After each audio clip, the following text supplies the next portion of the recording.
I was 19 when I buried my father, and on the same day I decided that either my half-brother would be taken to an orphanage or I would be his everything. I chose the latter. But this story began much earlier, with a stepmother who hated me and a childhood that I had to survive. I was just a 6-year-old girl when my parents divorced, too young to understand the complexities of betrayal or disappointment, but old enough to feel the tension thickening the air in our small house in Springfield, Illinois, where the walls echoed with yelling, accusations, and insults that never seemed to end.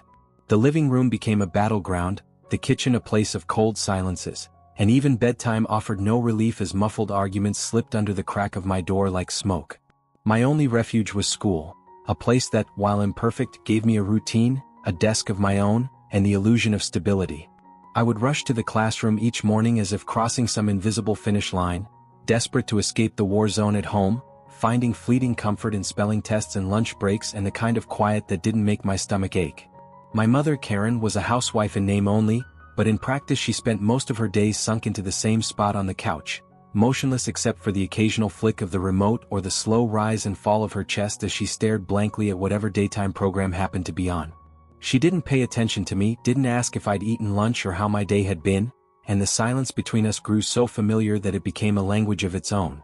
Looking back now, I can see the signs clearly, how she barely moved, how she seemed lost inside herself, how the light in her eyes never quite returned. But at the time, all I felt was the cold sting of being ignored. I was just a little girl who needed her mother to look up and notice her, to ask how she was doing, to reach out and care. But all I saw was someone who didn't seem to want to be a mother anymore, and to my young heart, that didn't look like illness, it just looked like rejection.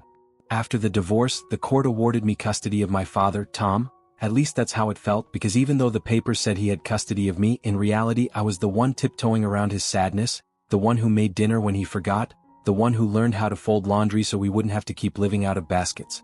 We moved into a cheap apartment not far from the car repair shop where he worked, a cramped, one-bedroom place with thin walls and peeling linoleum, but it was quiet, and for a while that was enough.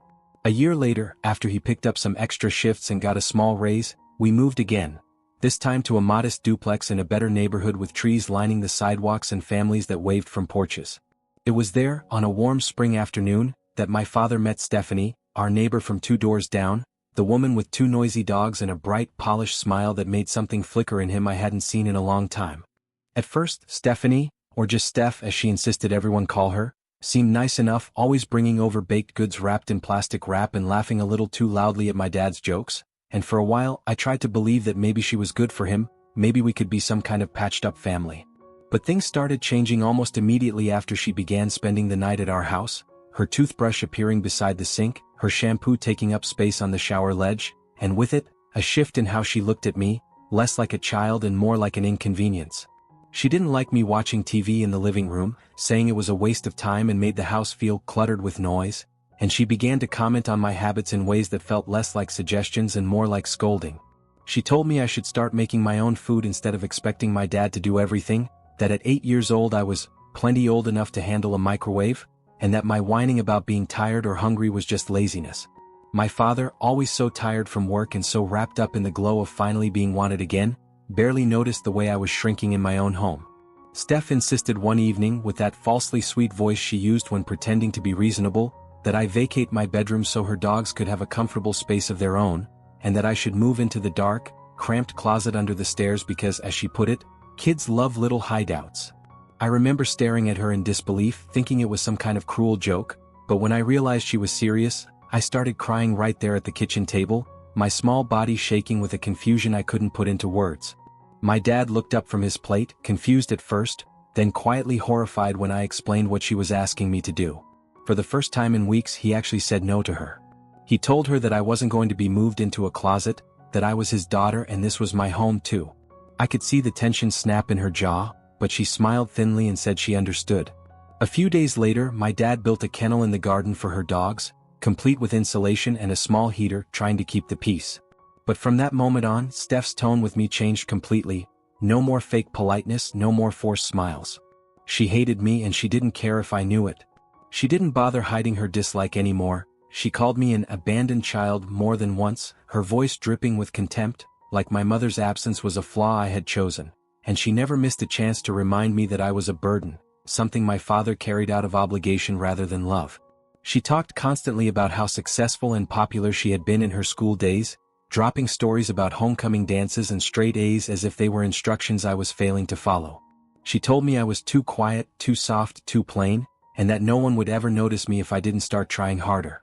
At first, I tried to ignore her, tried to believe that my father's quiet warmth was enough to protect me from her sharp edges, but over time her voice began to echo inside my own mind.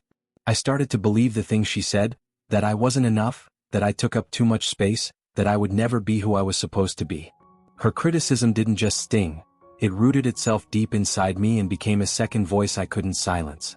When I was 13, they sat me down in the living room, Steph with one hand resting delicately on her stomach and my dad beaming like someone had handed him a second chance at happiness, and they announced that they were expecting a child.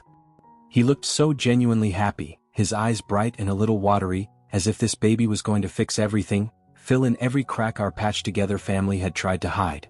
But I felt something inside me drop, heavy and cold, because I knew, without question, that this child would give Steph exactly what she had always wanted, full control. And I was right. The moment little Paul was born, the house stopped revolving around my father and started revolving entirely around her and the baby. And me? I didn't get to be a sister in any real sense of the word. I was turned into a free nanny, expected to watch him for hours, change diapers, rock him to sleep, and stay home while Steph went out to run errands or meet her friends for lunch. She acted like it was the natural order of things, like I owed it to her and to Paul, like this was simply the role I was born to fill. After Paul was born prematurely, everything in our home shifted into a constant state of tension and exhaustion, with my dad doing everything he could to support both Steph and the baby, his face more lined and tired with each passing day, but still trying to be present, still trying to hold us all together. He fought as hard as he could to keep things balanced, but when he had to leave for a business trip, a rare 3-day training out of state, I felt the ground beneath me give out. The very night he left, Steph knocked on my bedroom door with the baby already in her arms, her expression sharp and unforgiving, and told me that Paul would be sleeping in my room. When I protested, stunned and unsure how I was supposed to care for a newborn alone, she snapped, her voice rising with that cold, cruel edge I knew too well, and shouted that I needed to learn how to be a woman, or no man would ever marry me. She told me love was earned through sacrifice, that no one wanted a lazy, selfish girl, and if I ever wanted to have a family of my own one day, I better start proving I was capable. So I stayed up night after night, rocking a tiny, wailing infant while tears soaked my pillow, feeling like a child trapped in a role I didn't choose, silently screaming in the dark while the house around me slept. When my dad came home and found out what had happened while he was away, the sleepless nights, the shouting, the way Steph had dumped every responsibility for Paul onto me, he looked at me differently, not with disappointment or confusion, but with a kind of quiet horror that told me he hadn't known just how far things had gone. For the first time in my life, we fought, voices raised, emotions unraveling in the middle of our too small kitchen, but this time it wasn't me begging for attention or fairness, it was him realizing just how much he had missed while trying to keep everyone else happy. And for once he took my side. He told Steph it was unacceptable, told her I was still a child and not her replacement, and in response she did what she always threatened she would. She packed her things, took Paul and left. I remember watching her car pull out of the driveway, feeling something close to relief, thinking maybe this was the start of peace. But it didn't last. A few weeks later, she returned, not with an apology but with rehearsed promises and a baby in her arms, and my father, desperate to save what little was left of his crumbling marriage, gave in. He welcomed her back with trembling hands and hopeful eyes, and just like that, the door closed again and I was left standing alone in the silence. I focused on my studies with a quiet intensity that became my escape, pouring myself into books and late-night assignments as if each passing grade could build a bridge out of that house, and eventually I enrolled in the University of Minnesota, deliberately choosing a school far from home, far from the weight of that suffocating silence. My dad was proud, his eyes glassy when he dropped me off at the dorms, telling me how strong I'd become, how I was going to do great things, and for a brief moment, it felt like we were back on the same side. But Steph was furious. The day I told her, she erupted in a storm of accusations, screaming that I had betrayed the family, that I was selfish, that after everything she had done for me, I had the nerve to run away. I didn't argue. I just packed, kept my head down and left. After that, my contact with my father grew sparse, not out of resentment but because it became harder and harder to reach him without going through her, and eventually even those occasional phone calls faded. As for Steph, she disappeared from my life completely and I let her. In my second year of college, I noticed the missed calls stacking up on my phone, 23 of them, all from my dad, all within the same day, and when I finally called him back, his voice cracked before he could even say hello, breaking into sobs that made my heart drop. He had been diagnosed with stomach cancer, already at an advanced stage, and he didn't know what to do. Steph had found out and wasted no time disappearing, walking out of his life without a backward glance and leaving Paul behind as if he were just another forgotten belonging. I came home immediately, dropping everything without hesitation, and what I returned to barely resembled the home I had left.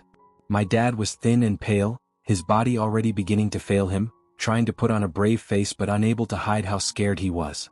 Paul, just 6 years old, didn't understand why his mother was gone or why his father couldn't get out of bed some mornings, and all he could do was cry, clinging to me like I was the last stable thing in his world.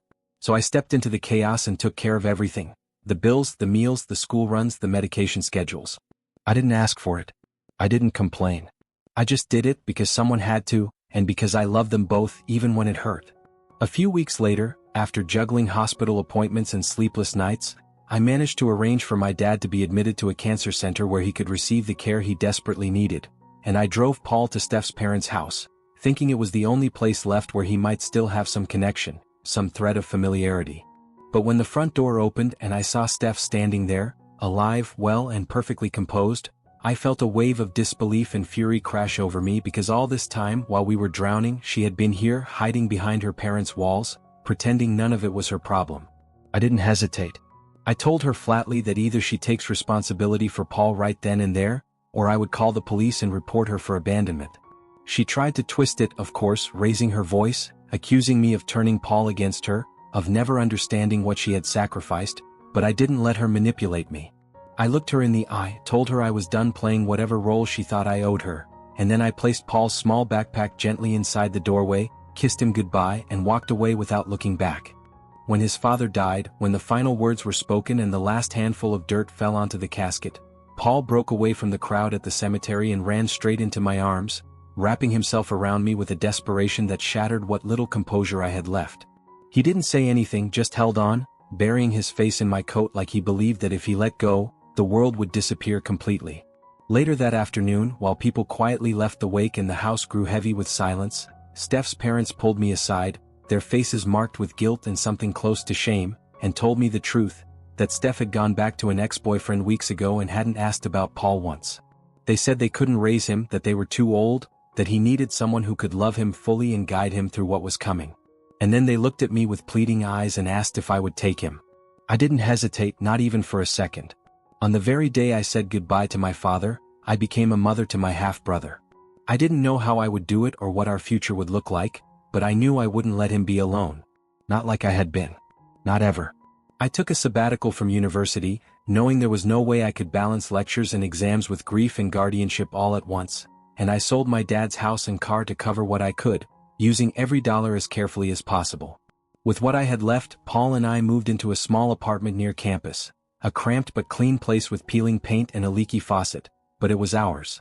I returned to my studies part-time, picked up a job at a nearby cafe, and every morning I packed Paul's lunch, walked him to school, and kissed his forehead like it was the most natural thing in the world. He was only 7, quiet and confused, clinging to routines like lifelines, and I did everything I could to give him something that resembled stability. A year later, after court hearings and paperwork and social worker visits, I was granted official custody, and I cried when the judge handed me the papers. Not because it was the end of something, but because it meant we could finally begin. Those were the hardest years of my life, filled with exhaustion that reached into my bones and loneliness that often sat with me in the silence after Paul went to sleep, but through it all, I never broke down. I bent, I ached, I questioned everything, but I never broke. Recently, Steph reappeared like a storm I thought had long passed, calling out of nowhere with that same shrill voice and a tone soaked in bitterness, furious after being dumped once again by the same ex she had abandoned her son for, and this time she threatened to call the police, claiming I had kidnapped Paul. I didn't shout, I didn't plead, I simply told her, with the calm certainty of someone who had fought too long to be shaken now, that if she didn't stop harassing us, I would file for a restraining order and pursue every legal path necessary to protect the life we had built. She hung up and I haven't heard from her since. Paul knows the truth, not all of it, but enough to understand who stayed and who walked away. He's older now, sharper, kinder, and when he wraps his arms around me before school and calls me his sister, his mom, and his hero, I know I don't need anything else. That's enough for me. That's everything.